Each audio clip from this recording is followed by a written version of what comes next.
Assalamualaikum warahmatullahi wabarakatuh. Selamat pagi, selamat siang, selamat malam untuk semua yang sedang menonton video ini.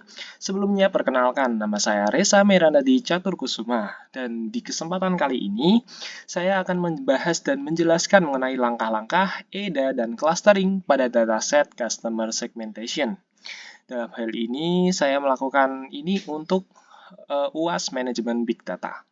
Oke, kita langsung masuk ke pembahasannya. Yang pertama adalah pendahuluan. Jadi, customer segmentation itu adalah membagi atau mengelompokkan kelompok-kelompok pelanggan sesuai karakteristiknya. Nah, hal ini untuk mengidentifikasi kebutuhan-kebutuhannya. Nah, tujuan dari customer segmentation itu ada dua. Yang pertama ada eh, menghasilkan model prediktif yang dapat digunakan untuk satu, mengelompokkan seseorang pelanggan ke dalam sebuah klaster secara tepat untuk mengetahui preferensi produk mereka. Yang kedua, mengetahui preferensi pelanggan terhadap produk sehingga didapatkan strategi pemasaran yang sesuai. Nah, kemudian ada tentang datasetnya yang mana yang kita gunakan pada kali ini. Sumbernya itu ada di Kaggle, di mana dengan judul Customer Clustering ya, dengan jumlah sampel datanya 2000 records dan terdapat 7 atribut. Ya, di antaranya sex, marital status, age, education, income, occupation, set, dan settlement size.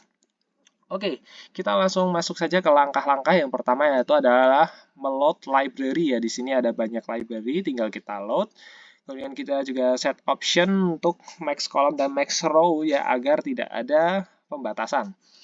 Kemudian kita buat CMap nanti untuk keperluan visualisasi agar lebih mudah dibaca. Oke, kita langsung masuk ke langkah pertama yaitu data collection, yaitu mengumpulkan data. Di mana di sini saya menggunakan variabel datasets, yaitu dengan memanggil pandas read CSV. Saya panggil dari URL GitHub saya. Oke, kita coba tampilkan dataset.head. Oh, ternyata di sini udah tertampil ya sebanyak 2000 data. Ada ID, sex, marital status, age, education, income, occupation, settlement size. Dengan ini ada 5 data teratas ya, head. Oke, kemudian kita langsung lanjut saja ke exploratory data analysis atau EDA-nya. Kita mulai tentu saja dengan dataset.info ya, untuk di mana di sini kita .info ini akan menampilkan informasi mengenai kolom, kemudian ada jumlah baris recordnya dan juga tipe datanya, di mana kita bisa lihat di sini untuk jumlah records-nya sendiri semuanya 2000, yang artinya kita tahu bahwa di sini itu tidak ada missing value pada dataset-nya. Kemudian untuk tipe datanya sendiri itu sudah integer 64, yang mana itu sudah sesuai untuk kita lakukan clustering. Oke, kita lanjut menggunakan .describe, di mana .describe ini menampilkan beberapa informasi untuk atribut-atribut yang numerik. Nah, karena pada kali ini atribut numerik semua, jadi semua atribut atau kolom ini ditampilkan, di mana informasinya contohnya adalah min atau rata-rata, di mana kita bisa lihat rata-rata umur dari semua customer itu 35,9. Kemudian ada rata-rata pendapatan atau income ya dari semua customer itu 120.954. Di mana umur yang paling kecil atau umur yang paling muda adalah 18 dan umur yang paling tua adalah 76. Kemudian ada pendapatan terendah itu 35.000, sedangkan pendapatan tertinggi ada di angka 300.000. Oke, kita lanjut ke memeriksa distribusi atribut atau univariate analysis. Nah, untuk keperluan analisis dan juga nantinya personalisasi clustering, kita gunakan duplikasi dataset terlebih dahulu, di mana di sini saya menduplikasi dataset.copy ya, menggunakan fungsi copy, saya taruh di real data. Nah, kemudian saya lakukan mapping juga untuk memudahkan kita melihat dataset nantinya. Nah, ini bisa kita lihat contohnya di sini, dengan memanggil fungsi head, kita bisa lihat 5 data teratas, yang mana ini lebih mudah dibandingkan untuk melihat dataset yang sebelumnya yang hanya berupa angka. Oke, kita langsung saja lanjut ke cek distribusi numerikalnya. Oke, di mana di sini kita mulai dari numerikal, yaitu yang pertama kita cek distribusi age. Oke, untuk distribusi age sendiri kita bisa lihat di sini itu adalah right skew atau miring ke kanan ya. Kita bisa lihat di sini puncaknya itu ada di sebelah kiri, di mana kalau kita lihat dari grafik yang berwarna biru ini, kita bisa melihat kalau rentang umur paling banyak datanya itu ada di antara 25-an. Oke, kita juga bisa melihat distribusi yang lainnya ya berdasarkan seks. Contohnya ini kita bisa lihat di mana untuk yang perempuan ini mayoritas muda dan lebih muda dibandingkan yang laki-laki.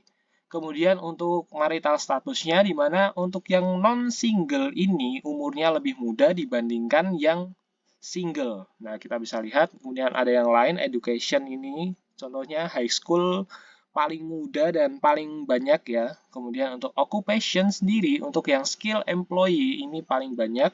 Dan untuk yang settlement size ini adalah yang paling banyak small. Nanti kita bahas di atribut kategorikal ya.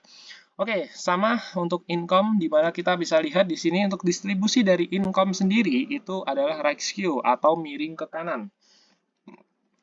Nah, kita juga bisa melihat dengan perbandingan yang lainnya, contohnya di perbandingan atribut seks ini, di mana untuk yang perempuan ini income-nya sedikit lebih kecil daripada yang laki-laki. Nah, untuk yang marital status juga sama. Untuk yang non-single ini lebih kecil sedikit dibandingkan yang single untuk pendapatannya. Nah, bisa dilihat yang lain juga, di mana di sini skill employee ternyata pendapatannya juga lebih gede ya daripada yang unemployee maupun yang self-employee. Self-employee ini sedikit lebih gede beberapa sih. Oke, kemudian untuk settlement size kita juga bisa lihat untuk yang pendapatannya paling gede itu ya pasti yang large ya, yang small pendapatannya cukup yang kecil. Oke. Kemudian kita bisa lihat juga distribusi untuk age, di mana kita bisa melihat di sini, oh ternyata yang paling banyak adalah umur 26, dan diikuti 27 dan juga 25, seperti grafik histogram tadi ya. Oke, kita lanjut ke distribusi data kategorikal, di mana di sini kita menggunakan conplot, atau untuk menghitung jumlah datanya. Oke, dimulai dari seks, di mana di seks ini ada dua data ya, male dan female. Male pelanggan yang laki-laki itu sebanyak 1086, sedangkan yang perempuan itu ada 914. Kemudian pelanggan yang single itu ada 1007, sedangkan yang non-single ada 993. Selisih sedikit. Oke, kemudian untuk yang education-nya, oh pelanggan ini ternyata paling banyak adalah lulusan high school, di mana itu sebanyak 1386, diikuti dengan university sebanyak 291, kemudian ya, other atau unknown atau tidak tahu itu 287, dan lulusan sekolah hanya sebanyak 36 saja.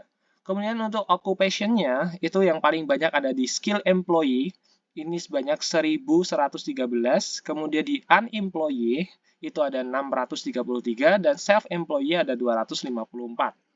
Oke, yang terakhir ada settlement size, di mana di sini yang paling banyak ada di small, di mana si small ini sebanyak 989, diikuti dengan medium sebanyak 544 dan juga large sebanyak 467. Oke. Itu untuk distribusi yang univariate-nya. Nah, sedangkan kita lanjut ke bivariate atau membandingkan dua atribut. Di mana di sini saya menggunakan atribut yang numerik dengan atribut kategorikal. Saya bandingkan. Oke, yang pertama saya bandingkan berdasarkan rata-rata umurnya. Nah, kita bisa lihat di sini rata-rata umur ya berdasarkan seks atau berdasarkan jenis kelamin. Kita bisa lihat oh ternyata umurnya yang laki-laki itu lebih tua dibandingkan yang perempuan, di mana kita bisa lihat di grafik ini, yang laki-laki itu sekitar 35 lebih, sedangkan untuk yang perempuan 35 kurang, atau di angka 33 ya. Oke, untuk rata-rata umur berdasarkan marital statusnya juga kita bisa lihat, ini untuk non-single itu 33, dan single itu sebanyak 38. Oke, kemudian kita bisa lihat rata-rata umur berdasarkan education. Ini yang paling tua ternyata adalah yang graduate school atau hanya lulusan sekolah. Kemudian diikuti universitas, high school, dan juga lainnya. Oke, lanjut ke occupation, di mana rata-rata umur yang paling gede itu ada di self-employee. Itu sebanyak 40 tahun ya. Kemudian ada di diikuti oleh unemployed dan skill employee yang rata-ratanya juga hampir sama, yaitu di angka 35 tahunan. Oke, lalu kita lanjut ke settlement size, di mana di sini cukup merata ya distribusinya. Untuk large, cukup merata untuk rata-rata umurnya. Oke, kita bisa lihat ya large, di mana large itu 37 tahun, untuk medium juga sama 37 tahun, sedangkan small selisih sedikit saja yaitu 34 tahun. Oke, kita lanjut ke berdasarkan pendapatan. Sekarang rata-rata pendapatan. Nah, kita bisa lihat ya. Oh, ternyata rata-rata pendapatan yang laki-laki itu lebih banyak daripada yang perempuan, lebih tinggi, yaitu di angka 127 rata-ratanya. Kemudian untuk yang marital status, di mana ini yang single itu ternyata rata-rata pendapatannya lebih tinggi ya dibandingkan yang non-single di angka 123.000. Oke, kemudian untuk berdasarkan education ini ternyata rata-rata pendapatan paling tinggi itu ada di lulusan sekolah, yaitu di 146.000, diikuti dengan university di angka 145.000 saja. Oke, kita lanjut ya, yaitu di rata-rata pendapatan berdasarkan occupation. Nah, di occupation sendiri itu rata-rata pendapatan tertinggi ada pada self-employee, yaitu sebanyak 176.000. Diikuti skill employee sebanyak 125.000 dan unemployee sebanyak 90.000. Oke, kita lanjut ke berdasarkan settlement size. Ini kita bisa lihat di mana rata-rata pendapatan berdasarkan settlement size ini yang paling tinggi ada di large dengan pendapatan 143.000, diikuti dengan medium di 137.000 dan di small di 101.000. Oke, kita lanjut ke multivariate analysis, yaitu membandingkan banyak variabel atau lebih dari 2 variabel. Nah, sebagai contoh saja, di sini saya menggunakan sebuah diagram scatter plot dengan X-nya adalah age dan Y-nya adalah income. Dan saya menggunakan perbandingan seks, kemudian ada marital status juga. Kemudian di sini juga saya melakukan perbandingan untuk yang education, di mana cukup abstrak. Lalu untuk occupation juga, dan juga untuk settlement size. Nah, dari sini juga kita sebenarnya bisa melihat ya kalau pengelompokan yang berdasarkan income atau age. Oke, selesai dengan exploratory data analysisnya, kita masuk ke bagian ketiga, yaitu data pre-processing atau memproses data sebelum kita modelkan. Yang pertama kita data cleaning terlebih dahulu. Kita coba untuk memeriksa missing value-nya. Nah, seperti yang kita tahu, tadi output dari dataset.info itu kita tahu bahwa dataset ini tuh tidak memiliki missing value. Nah, kita coba cek ini pakai dataset.isna.sum. Oh, ternyata semua angkanya 0, yang berarti benar tidak ada missing value. Kemudian kita coba cek outliers-nya, di mana di sini kita coba cek outliers-nya pakai sebuah grafik pair plot. Nah, kita bisa lihat ya, untuk pair plot ini, dari grafik pair plot ini, maka kita bisa simpulkan kalau tidak ada outliers, karena tidak ada yang sendirian ya, bisa dibilang seperti itu. Oke, kita masuk ke fitur engineering, di mana kita hanya melakukan cek korelasi, karena dari atribut-atribut ini tidak begitu banyak yang bisa kita eksplorasi. Lalu kita coba cek korelasinya saja. Nah, di mana di sini kita bisa lihat ya, untuk korelasi yang tertinggi itu ada di income dan occupation 0,68 dan juga education dan age di sini 0,65. Oke. Kemudian kita bisa lanjut ke data transformation dan juga data reduction, yaitu mentransformasi data dan juga mengurangi ukuran data untuk pemodelan.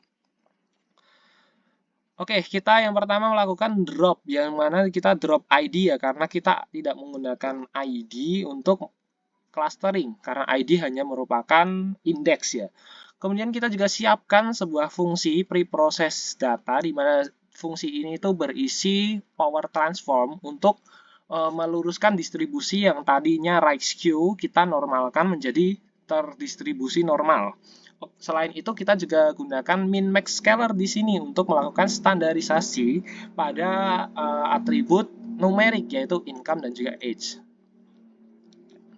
Nah, Lalu kita lakukan panggil fungsi preprocess tadi dengan parameternya tentu saja dataset kita simpan di variabel X fitur normalisasi, di mana X fitur normalisasi ini kemudian diubah menjadi normal DS. Kita ubah jadi data frame ya menggunakan library pandas. Nah, kita bisa tampil di sini setelah kita transformasikan dan juga kita reduksi datanya atau kita standarisasi. Di sini kita bisa lihat ya ada power income yang mana sudah di power transform dan juga di log transform untuk yang age. Oke, kita bisa juga melakukan perbandingan ya di sini untuk yang sebelum di transformation dan juga setelah ditransformasi. Lalu kita masuk ke modeling, di mana di modeling ini yang pertama kita lakukan adalah Hopkins, yaitu memeriksa kesehatan klaster. Ini ada contoh tabelnya ya untuk Hopkins sendiri, di mana agar layak pakai ini nilainya harus lebih dari 70%. Nah, ini ada fungsi dari Hopkins-nya sendiri, kemudian kita jalankan di normal DS yang telah kita buat tadi. Nah, nilai Hopkins-nya yang keluar adalah 0,9565 dan sebagainya itu. Karena nilai Hopkins ada di angka 0,95, maka dataset itu layak digunakan atau dilanjutkan ke pemodelan Cummins. Tapi untuk kebutuhan visualisasi, maka kita akan menggunakan teknik PCA untuk mereduksi dimensi.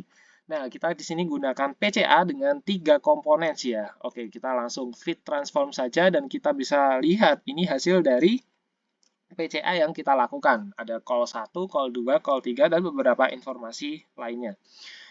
Kemudian kita coba visualisasikan PCA yang telah kita lakukan tadi ke sebuah proyeksi 3D ya. Kita bisa lihat ini juga sudah cukup berkelompok dan bisa dilakukan untuk clustering nih. Oke, kita langsung saja lanjut ke berikutnya yaitu adalah elbow. Nah, elbow ini salah satu metode yang digunakan untuk menentukan ya berapa banyak klaster yang akan kita gunakan dalam pemodelan. Nah, di mana kita fit ke PCADS, kita bisa lihat di mana di sini untuk elbow-nya sendiri ada di angka 6. Nah, cara melihat elbow sendiri adalah melihat mana sih belokan yang paling curam. Nah, kita bisa lihat ya di sini belokan paling curamnya ada di 5 dan 5 ke 6, 6 ke 7, di mana ini cukup paling curam di antara yang semua, maka elbow-nya ada di 6. Nah, dikarenakan K-nya 6, maka saya akan gunakan klasternya itu adalah 6. Oke, kemudian kita langsung lanjut saja melakukan pemodelan menggunakan Cummins clustering. Nah, kita buat instance-nya dulu, yaitu Cummins final menggunakan library fungsi Cummins tentu saja dengan klasternya 6 sesuai elbow tadi ya. Kemudian kita latih fit predict PCADS-nya tadi dengan Cummins final tadi. Kemudian kita masukkan ke variabel class label. Dan setelah proses training selesai, kita taruh kelas label tadi ke PCADS dan juga real data untuk personalisasi dan juga untuk melihat visualisasinya. Oke, kita lanjut. Kita bisa lihat visualisasinya pada PCADS untuk clusteringnya ya. Kita bisa lihat di sini ada 6 warna sesuai dengan klasternya, di mana kita kan menggunakan 6 klaster tadi ya. Di sini ada coklat tua, biru muda, merah, hijau muda, ungu, dan juga coklat muda. Oke, lalu kita masuk ke pembahasan evaluation dan juga analisis untuk hasil dari clusteringnya. Nah, kita coba real data.head terlebih dahulu untuk melihat klasternya nih. Oh, ternyata kolom cluster sudah ada. Kita ambil salah satu contoh, beberapa contoh ya. Contohnya ini adalah customer dengan indeks ke-0 alias customer pertama dengan seksnya male, marital statusnya single, umurnya 67, educationnya university, pendapatannya 124.000, occupationnya skill employee, dan settlement size-nya large, itu masuk ke klaster kedua. Oke, kemudian lanjut, contoh berikutnya ini ada yang customer dengan nomor urut 1 dengan seksnya female, marital statusnya non-single, umurnya 22, lulusan high school, pendapatannya 150.000, occupationnya skill employee, settlement size-nya large, ini masuk ke dalam klaster ketiga. Nah, itu dua contohnya ya, dimana untuk customer yang dan klasternya. Oke, kita langsung saja periksa ke distribusi untuk klasternya, di mana di sini kita pakai count plot untuk menghitung jumlah data setiap klasternya. Nah, kita bisa lihat ya, di sini ada 6 klaster, yaitu 0, 1, 2, 3, 4, dan 5. Oke, untuk klaster di sini ternyata paling banyak orangnya adalah di klaster kedua, sekitar 500 orang. Kemudian diikuti klaster pertama di angka 400-an, kemudian diikuti klaster 0 dan 3 di angka 300-an, dan klaster 4 di angka 200-an, dan juga klaster 5 itu paling sedikit di angka 100 sampai 200-an. Oke, kita bisa coba untuk melakukan visualisasi untuk yang berdasarkan income dan juga age.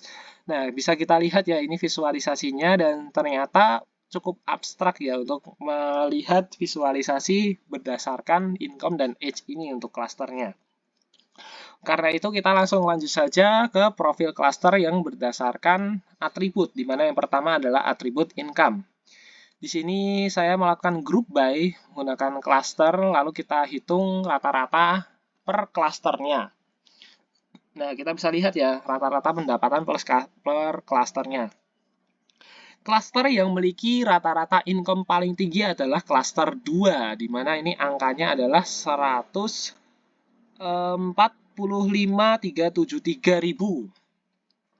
Kemudian diikuti klaster ketiga di angka 136.000, klaster keempat di angka 122 ribuan. Nah, di mana di sini juga saya menggunakan total income-nya, kita bisa lihat ya, income terbanyak itu ada di klaster kedua dengan 75 juta. Sedangkan klaster-klaster yang terendah ini ada di klaster 5, rata-ratanya 97.000 dengan totalnya hanya di angka 17 juta. Oke, kita lanjut profil klaster berdasarkan umur, di mana di sini saya mengelompokkannya berdasarkan rata-rata umur ya. Oke, kita bisa lihat rata-rata umur tiap klasternya, di mana di sini itu hampir sama. Untuk umur yang paling tua, rata-rata umur paling tua ada di klaster kedua dengan rata-rata umur 39 tahun, hampir mendekati 40 tahun. Kemudian diikuti di klaster 0, di mana di sini rata-rata umurnya adalah 37 tahun. Kemudian diikuti klaster-klaster yang lainnya.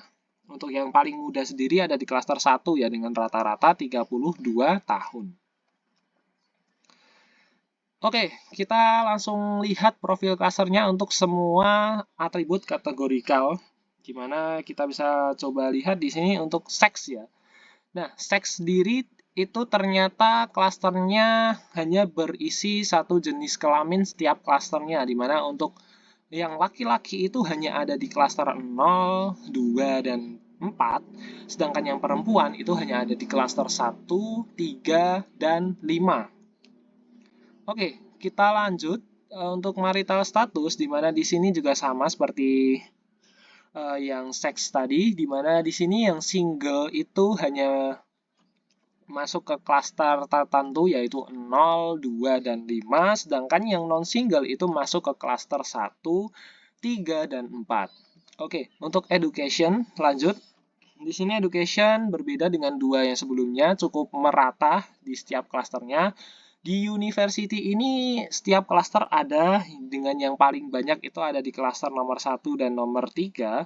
Kemudian di high school ini yang paling banyak ini semua klaster juga ada, di mana yang paling tinggi masuk ke dalam klaster 1, klaster 2, dan klaster 3. Kemudian untuk yang other ini hanya masuk ke dalam 3 klaster, klaster 0, klaster 2, dan juga klaster 5. Sedangkan untuk yang lulusan sekolah ini ada di klaster 1, klaster 3, dan klaster 4 saja. Oke, kita lanjut pada occupation, di mana yang pertama ada skill employee. Ini semua klaster ada. Skill employee ini ada di semua klaster. Dengan yang paling banyak itu ada di klaster nomor 2. Untuk unemployed occupation ini juga sebenarnya ada di semua klaster ya. Hanya saja ini tidak terlihat, di mana yang paling banyak itu ada di klaster 1 dan klaster 0.